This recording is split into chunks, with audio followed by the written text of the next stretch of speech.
하겠습니다. 네, 오늘은 앞서 말씀드린 대로 체코 곽용화 선교사님을 통해서 지난주 폴란드와 슬로바키아에서 진행되었던 2차 난민 물품 전달 사역에 대한 이야기들, 그리고 그곳에서 있었던 평화 콘서트, 하나님의 일하심들을 함께 나눠봤으면 좋겠습니다. 계속해서 지난주에도 계속해서 진행 사항들을 저희들에게 알려주셔서 함께 그것을 놓고 기도할 수 있는 시간이었는데요. 크게는 슬로바키아에서 진행되었던 두 차례의 평화 콘서트, 그리고 우크라이나 난민들에게 전하는 물품 전달 사역, 그리고 슬로바키아 난민센터를 또 방문하셔서 그곳 현지에서의 여러 가지 상황들을 중점적으로 진행을 하셨는데 하나씩 여쭈면서 진행해 보도록 하겠습니다. 먼저 선교사님을 좀 모시도록 하겠는데요. 예, 선교사님 음소거 풀리면은 바로 이제 인사 한번 해주시면 되겠습니다. 안녕하세요. 안녕하세요. 예. 반갑습니다. 네, 우리 먼저 함께 동역하고 있는 동역자들에게 인사 한번 해주시죠. 네, 더세움교회 성도 여러분, 다시 여러분들을 영상으로 만나게 돼서 무척 반갑습니다. 그동안 주일 예배, 기도회 영상들이 더세움교회 유튜브 채널에 올라온 것을 가끔씩 보면서 힘을 얻고 또 용기를 내고 있습니다. 특별히 이번 2차 사역을 하면서 여러분의 가치, 여러분의 동력이 얼마나 소중한지를 아내와 함께 피드백하는 시간을 가지면서 실제로 저와 아내는 배달원입니다. 현장에 뛰는 사람이기 때문에 노출될 수밖에 없고 저희가 하는 일들이 밖으로 드러나지만 저희는 그냥 배달원이고요. 하나님은 더 세움교회를 이번 사역의 중심으로 삼으셨고 헤드쿼터스로 삼으셔서 일하고 있다는 것을 다시 한번 저에게 알게 해주셨습니다. 그래서 저희는 더 세움교회 성도들이 너무 고맙고 너무 감사하고 여러분들이 저희를 움직이게 하는 동력원이고 에너지임을 고백합니다. 이 시간 여러분들을 이렇게 또 만나게 돼서 다시 힘을 얻습니다. 감사합니다. 네, 그 거리가 있지만 좀 박수 한번 해야 되지 않을까요? 예. 감사합니다. 예, 서로에게 응원의 박수, 서로 격려의 박수 한번 했습니다. 몇 가지 얘기들을 함께 나누게 될 텐데요. 평화 콘서트 이야기를 좀 같이 나눴으면 좋겠습니다. 저희가 실시간으로 진행 사항들을 받으면서 같이 기도했었고 또 하나님의 정말 채워주심을 경험하는 그런 평화 콘서트였다고 들었는데 그 현장 이야기를 좀 나눠주셨으면 좋겠어요. 현장에서는 어떠셨는지 두 차례 콘서트가.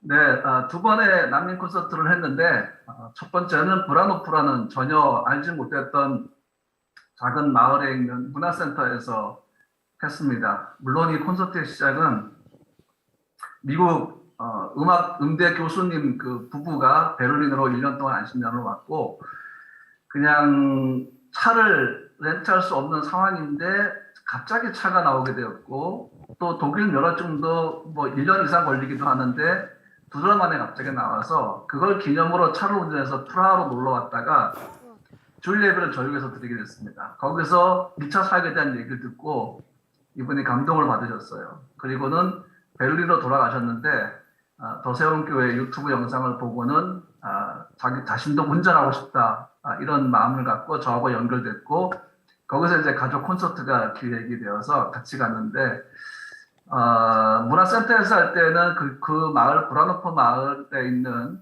한 130명 정도의 난민들이 있는 학교가 있습니다. 학교는 비대면 수업으로 전환됐기 때문에 난민들을 위한 피난처로 이제 제공이 되고 있었고 물론 거기는 난민이 아니면 들어갈 수 없는 것이죠. 그분들하고 연결이 되었고 특별히 그 브라노프에 있는 원로 목사님 한 분이 계십니다. 파블로 목사님인데 이분하고 사모님이 너무 많이 애를 써주셔서 갑자기 콘서트가 작은 교회가 아니라 문화센터로 확장이 되게 되었고 저는 그때 이제 폴란드에서 슬로바키아로 운전해서 10시간 운전하고 내려가고 있는 상황이었는데 그 사진들과 현장 소식이 오면서 급하게 마이크 2대 렌트하세요. 그 다음에 거기 현지 상황에 맞게 준비해 주세요라고 제가 요청을 했고 그 모든 것들이 하나님이 알아서 다 세팅하는 것을 느꼈습니다. 작은 것만 보여주시고 순종으로 나가실 때는 이미 준비하신 큰 것들을 보여주시는 하나님의 방법을 다시 한번 경험을 했습니다.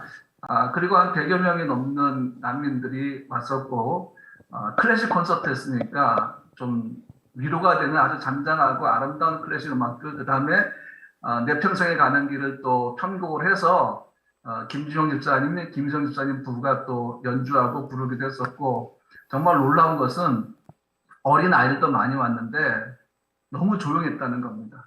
정숙했고 거기 있는 분들도 큰 감동을 받으면서 성숙한 관람객의 태도를 보여주셔서 정말 감동스러운 콘서트가 진행이 됐습니다. 그리고 다 끝난 다음에 이렇게 피드백을 받아보니까 일단 그 극장 직원들은 슬로바키아인들인데 극장 직원들이 와서 이렇게 수준 높은 콘서트를 해줘서 너무 고맙고 난민들을 위해서 이렇게 콘서트를 열어준 것도 자기들은 너무 고맙다라고 이제 감사 인사를 표했고 난민들 중에서도 오셔서 나는 이런 콘서트를 15년 만에 처음 봤습니다. 정말 감동적입니다.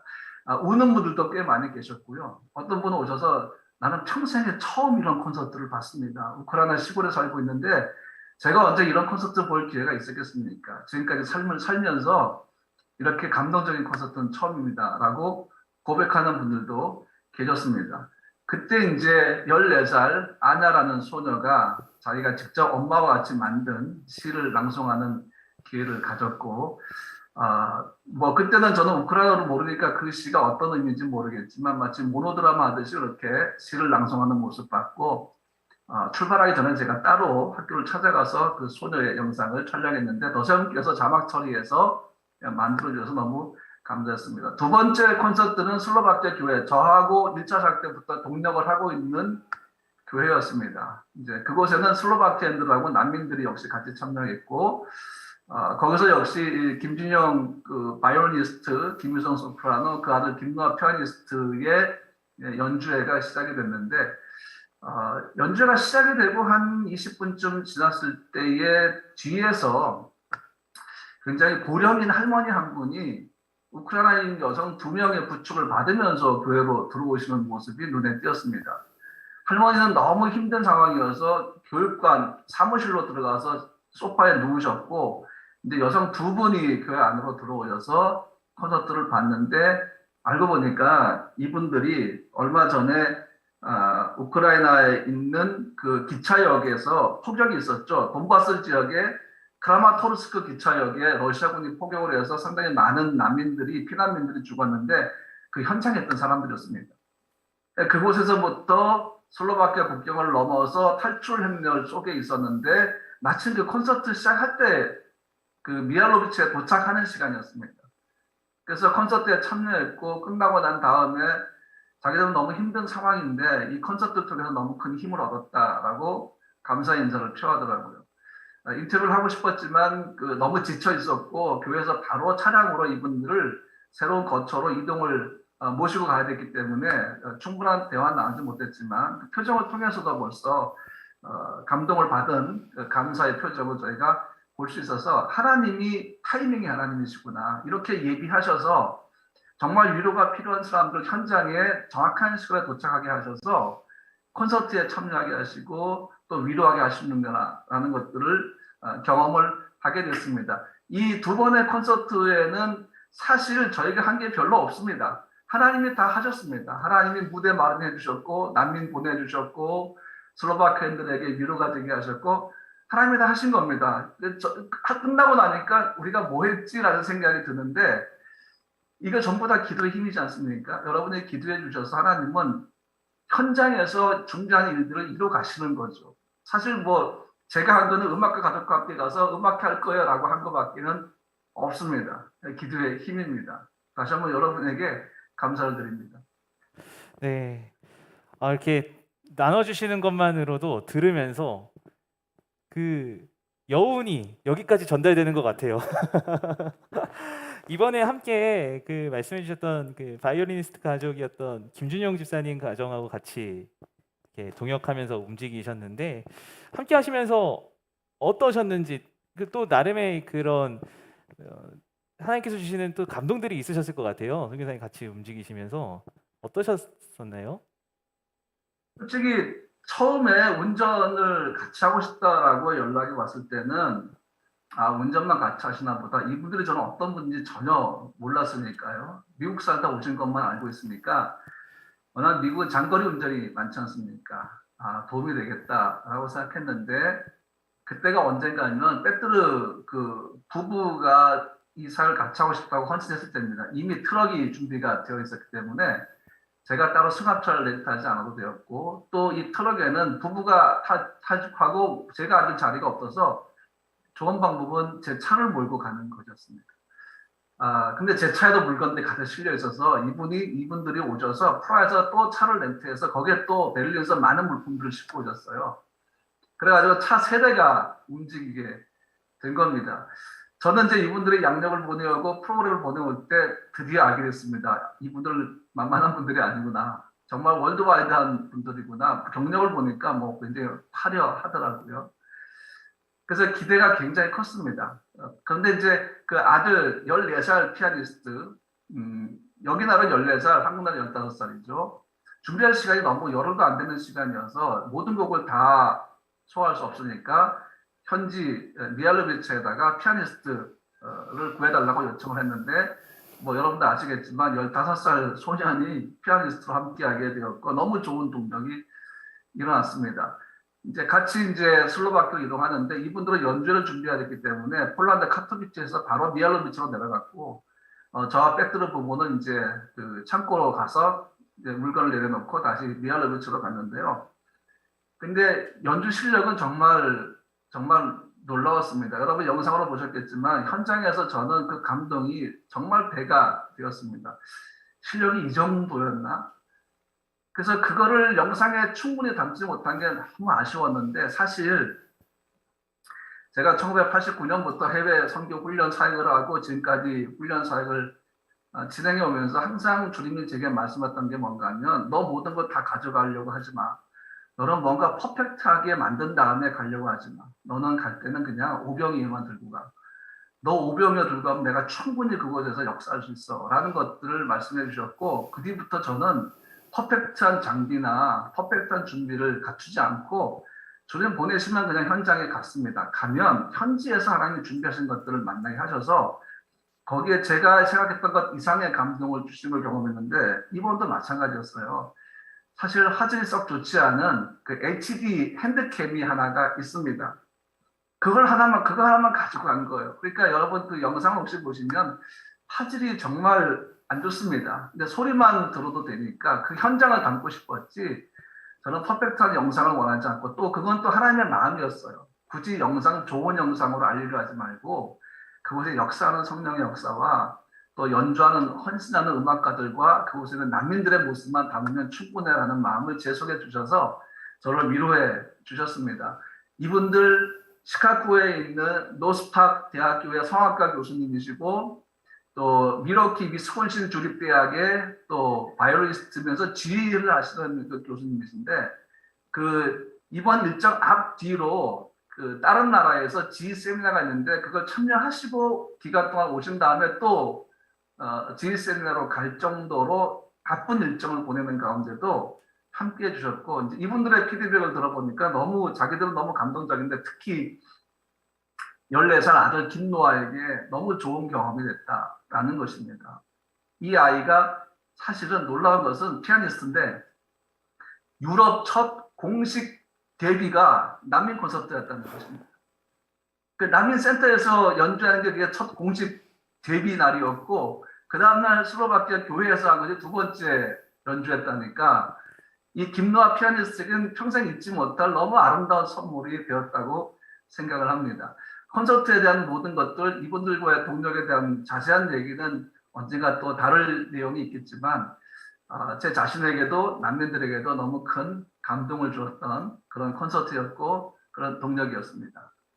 하나님이 때에 맞는 동역자들을 붙여주셔서 하나님의 일을 이루시고 계신다라는 것을 또 한번 볼 수 있는 것 같습니다. 좀 난민들의 이야기들을 조금 좀 나눠봤으면 좋겠는데요. 그러니까 평화 콘서트를 통해서 난민들을 만났는데, 그 난민들의 상황들, 마음들, 그들이 느끼고 있는 감정들, 또 그 현지 우크라이나 상황은 어떻다라고 소식을 접하셨는지 한번 말씀해 주시면 감사하겠습니다. 전쟁이 발발한 지 이제 50여일 지났죠. 처음에 전쟁 초기와 지금의 시기는 상황이 급변했습니다. 처음에는 피난민들이 1,000만 명 이상이 생겼고, 뭐 200만 명 이상의 난민들이 인근 국가로 나오기 시작했고 지금은 추산 난민 수가 500만 명이 넘었다라는 뉴스를 봅니다. 초기에는 그들을 케어하기 바빴고 거처 마련하고 그다음에 비자 1년 비자 주고 의료보험 혜택을 비롯해서 이제 그들을 위한 대기책으로 워낙 바빴다면 지금은 이제 그런 상황들이 많이 흘러가면서 현지에 피난민들이 모여 있는 곳들이 굉장히 많이 생겼습니다. 교회만이 아니고 개인 가정집에서도 자기 집을 오픈해서 피난민들을 받는 곳이 상당히 많이 있는데 실제로 그곳에서 일하는 것은 학교입니다. 여전히 아이들을 위한 학교들이 열리고 있고 그러다 보니까 교사들이 더 많이 필요했습니다. 그러니까 우크라이나 현지에서 오는 요청이 뭔가 하면 인재들을 좀 보내주세요. 우리는 지금 아이들을 가르쳐야 하고 병원도 마찬가지고 다양한 영역에서의 인재들이 필요합니다. 전쟁이 터지고 해외로 돕겠지만 이제 다시 우리에게 보내주십시오. 우크라이나 아니도 괜찮습니다. 외국 국적을 가진 인재들도 괜찮습니다. 보내주셔서 이렇게 아이들을 케어하고 우리가 미래를 다시 열어갈 수 있는 준비할 수 있는 이런 사역들에 동력해 주세요라고 요청을 하는데 이 국경에 있는 이 난민센터도 마찬가지였습니다. 거기도 학교가 열리고 거기도 병원이 열리고 거기도 우크라이나어를 할 수 있는 인재가 필요하게 된 거죠. 그러니까 서로에게 인재들이 필요한 상황이 되어버렸습니다. 그리고 물론 식품들은 변함없이 가지만 제가 이번에 들은 이야기가 참 마음이 아픈 건 부하들이 전쟁 부하들이 너무 많이 발생을 했고 전쟁 중에 아이들이 태어나는데 포격 소리, 사이렌 소리, 총소리, 방공호에 갇힐 수밖에 없고 생명의 위협을 느끼는 상황에서 임신한 그 아이들이 출산의 때를 못 맞추는 거죠. 그게 산모에게 스트레스가 되고 충격이 되고 트라우마가 되니까 10달을 다 채우지 못하고 태어나는 미숙아들이 많다는 겁니다. 어떤 아이는 750g으로 태어나는데 이 아이들은 정상적인 우유를 먹지 못하죠. 그러다 보니까 특수 분유가 필요합니다. 그래서 어제 그 빼뜨르 부부하고 같이 가서 이제 대량으로 구입했던 게 이 미숙아들을 위한 특수 분유였는데 그러다 보니까 이 아이들 한국 같으면 인큐베이터에 들어가서 성장할수록 이렇게 보호를 받지 않습니까? 정상 체중이 될 때까지는 인큐베이터 안에서 보호를 받는데 전쟁통에 그 비상 대피소 지하 이런 시설이 어디 있겠습니까? 이제 그런 얘기들도 굉장히 좀 많이 듣게 됐고 또 한 가지는 마리오폴이나 멜리토폴처럼 거의 점령되다시피 한 도시 안에서는 지금 의약품들이 굉장히 많이 필요하다는 것이죠. 그리고 서부 지역은 좀 안전했습니다. 왜냐하면 러시아군이 이제 다시 크이우를 포기하고 동부 돈바스 지역이나 이쪽으로 집중을 했기 때문인데 갑자기 상황이 변했습니다. 모스크바호가 파괴된 후로는 이제 서부 쪽으로도 미사일이 떨어지기 시작해서 르비우에도 떨어지기 시작했고 실제로 거기 있는 분들로부터 이제 위급하다는 연락이 오기 시작했습니다. 전쟁이 쉽게 끝나지 않은 상황 속에서 점점 상황은 악화돼 가고 있고 식품을 비롯해서 의약품 그런 것들이 굉장히 많이 필요한 상황이고 근데 제가 정말 놀랐던 것은 국경지대 그 미하일로비치하고 노바로프에 가서 난민들을 만나면서 들은 얘기는 의외로 그들이 거기 머물고 있는 이유였습니다. 다른 나라에 가서 더 좋은 혜택을 받지 않고 굳이 국경지대에 머무는 이유는 다시 우크라이나 안으로 들어가기 위함이었습니다. 실제로 우크라이나로 돌아가는 난민들이 있었고 제가 인터뷰했던 그 이냐라는 14살 시를 그 낭송했던 소녀도 4월 말에 우크라이나로 들어가려고 하다가 이제 잠시 일정이 연기돼서 5월 초에 들어간다고 하더라고요. 그렇게 우크라이나 안으로 들어가는 난민들이 점점 많아지고 있고 우크라이나 정부에서는 아직까지 러시아가 계속해서 공격하니까 위험합니다. 아직은 들어오지 마세요라고 만류하는 상황이 됐습니다. 전쟁 초기에는 밖으로 나오려고 많이 애쓰던 난민들이 이제는 오히려 우크라이나 안으로 들어가서 자기들의 역할을 하려고 애를 쓰는 모습들을 볼 수가 있었습니다. 이것이 이번에 파악할 수 있었던 난민들의 상황이고 또 현지 상황이었습니다. 네. 계속해서 좀 이야기를 나눠보도록 하겠습니다. 그 우크라이나 난민들에게 물품을 전달하는 사역들을 지금 계속 하셨잖아요. 하고 네. 계시고 이게 지금 어떻게 전달이 되고 있는지 한번 좀 여쭤보고 싶고요. 또 이 사역을 함께하는 좀 페트르 부부의 이야기를 좀 나누고 싶은데 또 함께 동역하면서 있었던 일들, 그들과 함께하면서 물품을 전달하는 과정 속에서 있었던 일들도 함께 좀 나눴으면 좋겠습니다. 네, 물품 사역을 하면서 가장 중요한 것 중에 하나는 과연 현장에 우리가 보낸 물품이 정확하게 전달됐느냐 하는 것입니다. 이번에 들은 이야기 중에 하나가 뭔가 하면 장마당이 개설됐다는 것입니다. 그게 무슨 말인가 하면 어느 나라든 전쟁을 하게 되면 생존을 위한 방법들이 동일한 방법들이 나타납니다. 그 중에 하나가 받은 구호 물품을 가지고 다시 되파는 일들입니다. 우크라이나 안에 이런 현상들이 일어나기 시작했다는 얘기를 들었습니다. 그 사람들은 자기에게 오는 구호 물품들을 가지고 이제 시장에 나가서 전쟁 중에 있는 그 시장에 나가서 그걸 다시 팔면서 돈을 버는 것이었습니다. 이거는 잘했다 잘못된 문제가 아니라 어느 나라든 전쟁이 발생하면 이런 상황들이 현지에서 생기게 되어 있습니다. 그 저도 이 물품들을 정확하게 전달할 수 있는 루트를 찾고 있었습니다. 그래서 사실은 현장에 직접 가서 확인하는 게 제일 중요합니다. 우크라이나 교단으로부터 폴란드에 있는 창고를 소개를 받았습니다. 그 책임자 연락처도 받았고 3명의 연락처를 받아서 제가 다 연락을 했고 도중에 주소가 갑자기 바뀌었습니다. 그래서 현장을 가야만 했습니다. 정말 여기는 정확한 곳인가 하는 것이었죠.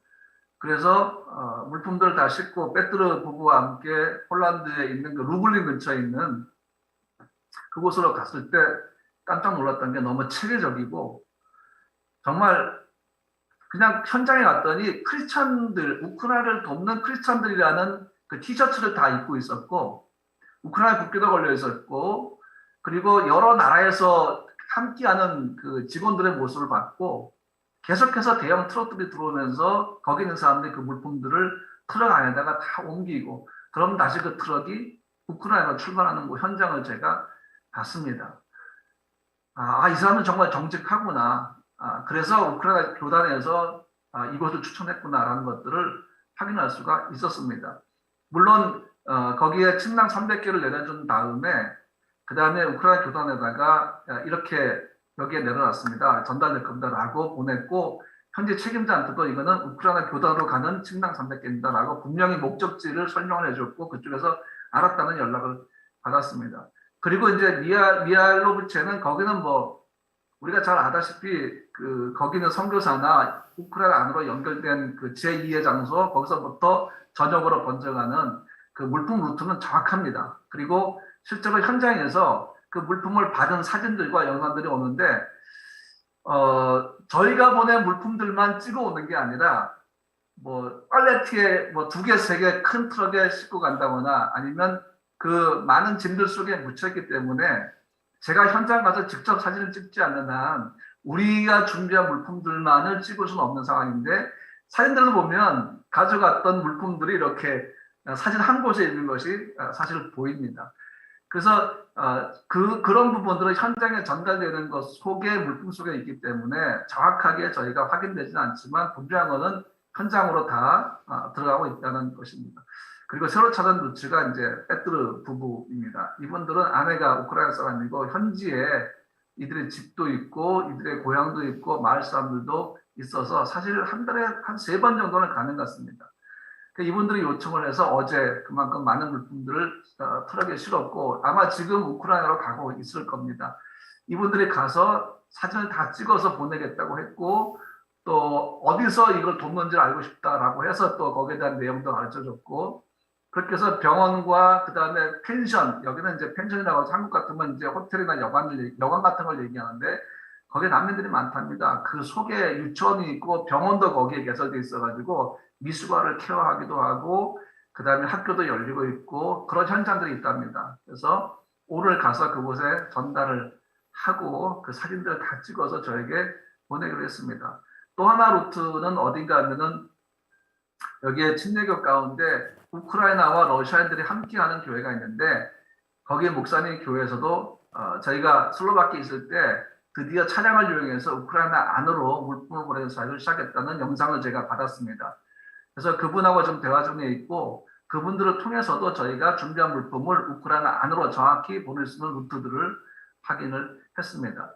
사실 정확한 그 전달이나 그런 것들은 저는 거의 100% 확신하고 있는 상황 속에서 보내온 사진들과 현지에서 받았다고 고맙다고 하는 그런 인사들을 받을 때마다 확인이 되고 검증이 되고 있는 상황이고, 그 외에는 저는 다른 루트를 알아보지 않고 있습니다. 왜냐하면 이것만으로 충분하기 때문이고, 또 많은 세계에서 단체들에서 우크라이나 안으로 물품을 보내고 있기 때문입니다. 페트로 부부와의 만남은 참 전혀 생각하지 않았던, 전혀 기대하지 않았던 그런 만남을 하나님이 인도해 주셨는데, 이분들은 체코에서 이삿짐을 나르는 일을 하는 분들입니다. 그래서 한 2.5톤 되는 탑차 트럭을 가지고 있는 분들인데, 저희 교회 성도들이 많이 이용합니다. 저희도 한 2번, 3번 이용했던 분인데, 이분들이 저희 얘기를 듣고는 감동을 받아서 자기들도 공짜로 함께 하겠다, 기름값하고 숙소비만 제공해주면 같이 다니겠다라고 얘기가 됐고, 이번에 같이 갔었습니다. 이분들은 저보다 더 긴 시간을 쉬지 않고 운전해야만 했습니다. 왜냐하면 저는 슬로바키아에서 쉴 수가 있었는데, 이분들은 바로 프라하로 돌아와야만 했기 때문이죠. 너무 열심히 하셨고 오히려 너무 고마워합니다. 폴란드 물품 창고에 가서도 그 안에 타냐가 우크라이나인데 너무 행복해하는 거예요. 이렇게 우리를 도울 줄 몰랐다. 미하일로비치에 가서도 너무 고마워하고, 어제 만났는데도 굉장히 감사의 인사를 표하는 것을 제가 봤습니다. 이분들의 동력은 하나님이 준비하신, 그래서 많은 물품들을 국정지대 창고로 옮길 수 있도록 이미 예비하신 분들이었는데, 이분들은 물론 크리스찬들은 아닙니다. 그런데도 오히려 저는 이번 기회가 이분들에게 복음을 전할 수 있는 기회가 되지 않을까라고 기대를 하고 있습니다. 앞으로 페트로 부부와의 동력은 계속 될 것이고, 그만큼 그 트럭 안에 사실은 2차 사역에도 그 트럭을 다 채우지 못했습니다. 예상을 못했던 동력이었기 때문이죠. 3차 때는 아마 트럭 가득 물품들을 채우고 갈 수 있지 않을까라고 생각을 합니다. 예. 이제 마지막으로 3차 사역 안 그래도 말씀을 하셔서 향후 어떻게 이제 이 계획들을 잡고 계시는지, 그리고 또 이것을 위해서 저희가 이곳에서 기도해야 되는 기도 제목들 같이 좀 나눠주시면서 마무리했으면 좋겠습니다. 네, 3차 사역은 5월 15일 날 주일 오후에 출발하게 됩니다. 이때도 역시 페트로 부부의 트럭을 이용해서 물품들을 실어날 텐데, 이번에 준비할 물품들은 의약품 쪽입니다. 군인들을 위한 지혈제, 지금 그 지혈제를 독일에서 구하는 방법을 찾고 있는데, 독일의 전직 의사가 처방전을 써주면 독일 안에서는 구할 수 있다고 합니다. 근데 사실 얼마나 구할지 모르겠어요. 왜냐하면 독일에서 나오는 그 지혈제, 응급 지혈제가 대부분 우크라이나로 이미 너무 많이 들어가 있어서 사실 개수를 구하는 건 충분하지가 않습니다. 어떤 선교사님은 신청을 했는데 10개만 오고 나머지 몇백 개는 무조건 웨이팅 쌓이면 온다. 왜냐하면 자기들도 부족하기 때문이죠. 그리고 지혈제 하나가 한국 돈 15만 원에서 20만 원입니다. 10개만 구입해도 거의 150만 원에서 200만 원의 재정이 들어가는 상황입니다. 그래서 가능하면 많이 이 지혈제를 확보하려고 애를 쓰고 있고, 또 수술 부위를 봉합하는 스테플러, 이렇게 실로 꼬매는 게 아니고 이렇게 호치키스처럼 찍는 것인데 일회용들이 있습니다. 그러니까 그 기계하고 일회용 그 스테플러들을 많이 구입을 하려고 애를 쓰고 있고, 그 다음에 이번에는 기저귀하고 분유들을 좀 많이 구입을 하려고 합니다. 그 외에도 뭐 식품과 군인용품들, 전술용 장갑, 전술용 고글, 전술용 백, 전술용 어깨에 매는 것부터 시작해서 우크라이나 군인들을 위한 용품들을 지금 계속해서 구입을 하고 있습니다. 물론 약품들도 구입을 하고 있죠. 그렇게 해서 페트로 부부의 트럭에다 채우고 이제 5월 15일 날 출발을 하게 됩니다. 그렇게 되면은 또다시 2차처럼 그렇게 한 30시간이 넘는 일정을 갈 텐데, 이번에는 갈 때는 1박 2일인데 올 때는 하루 만에 와야 됩니다. 하루 만에 10시간의 운전을 하고 와야 할 상황이 되었습니다. 제 건강을 위해서도 좀 많이 기대해 주시고, 이 시간 여러분과 함께 나눌 기도 제목이 사실 8가지나 됩니다. 사실 더 많은데, 이번에 현장을 가서 들은 이야기, 난민들의 이야기, 그런 것들을 다 정해 보니까 기도 제목이 사실 너무 많은 거예요. 근데 그 중에서도 7가지를 정했는데요. 첫 번째가 우크라이나 현지의 국경지대 난민들이 모이는 곳에 아이들을 가르칠 수 있는 교사, 그 다음에 그 우크라이나 안에 있는 학교와 병원에 필요한 인재들을 하나님께서 들어가게 해주시고 만나게 해주시고 또 그렇게 해서 그들이 원하는 만큼의 인재들을 채워줄 수 있도록 기도해 주시고요. 아까 얘기했지만 그 국정지대에 있으면서 일부가 우크라이나로 들어갈 준비를 하고 있고 지금 들어가고 있다고 합니다. 그래서 이제 이분들이 우크라이나 안으로 들어가서 목적지까지 갈 수 있도록 그들의 안전을 위해서도 우리가 기도해야 되고요. 우크라이나 현재는 교회만이 아니라 개인 가정을 오픈해서 피난민들을 보호하는 곳이 있는데 그곳에도 구호 물품들이 다 전달이 되어서 부족함이 없게 해달라고 기도해 주시고요. 우크라이나어를 할 수 있는 사람들이 국정지대 다시 필요합니다. 난민들을 영적으로 케어할 수 있고 정신적으로 상담해 줄 수 있는 사람들이 필요한데 선교사들이 가장 어울립니다. 영적인 멘토의 역할을 할 수 있는 사람들은 선교사들입니다. 한국 선교사만이 아니라 각 나라의 선교사들 중에 우크라이나 사역하는 선교사들이 있습니다. 그분들을 하나님이 국정지대로 보내주셔서 난민들에게 영적인 케어를 할 수 있도록 해달라고 기도할 필요가 있고 그 난민센터에서 열었던 그 첫 번째 콘서트 때 왔던 난민들 그 100여 명 중에 다 정교회 회원 교인들입니다. 그 중에 시를 낭송했던 아냐 자매 가정만 개신교였습니다. 그러다 보니까 사실은 그 개신교에서 많이 부르는 그 프레이어 오브 우크라이나라는 찬양을 그들은 대부분 모르고 있었습니다. 그러다 보니까 사실은 개신교 선교사들이 국정지대에 머물면서 그들에게 또 찬양도 가르치고 복음도 전하고 하는 사역이 실제로 많이 필요합니다. 기도해 주시고요. 난민의 수가 500만 명을 넘었는데 러시아군이 공세를 늦출 기세가 보이지 않고 있습니다. 그런데 부활주일은 여전히 부활주일입니다.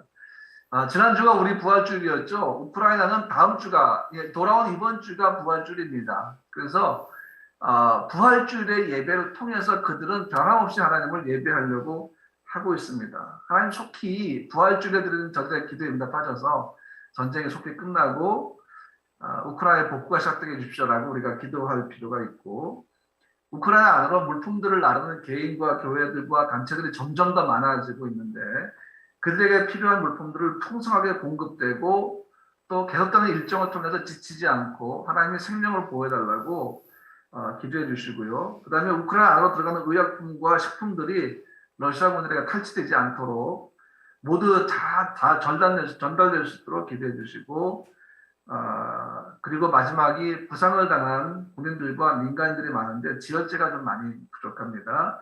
저도 지금 지혈제를 구하려고 많이 애를 쓰고 있는데 체코에서도 다량으로 구입을 해서 3차 사역을 할 때 가져갈 수 있도록 해달라고 여러분 기도해 주시면 감사하겠습니다. 네, 정 기사님 이번 한 주 원래 쉬신다고 하셨는데 계속해서 또 사역을 하시고 건강 꼭 챙기시고요. 네, 예, 계속 같이 기도하면서 동역하면서 하나님께서 이루실 일들을 기대하며 함께하도록 하겠습니다. 감사합니다. 예, 귀한 시간 내주셔서 감사합니다. 감사합니다. 감사합니다, 여러분.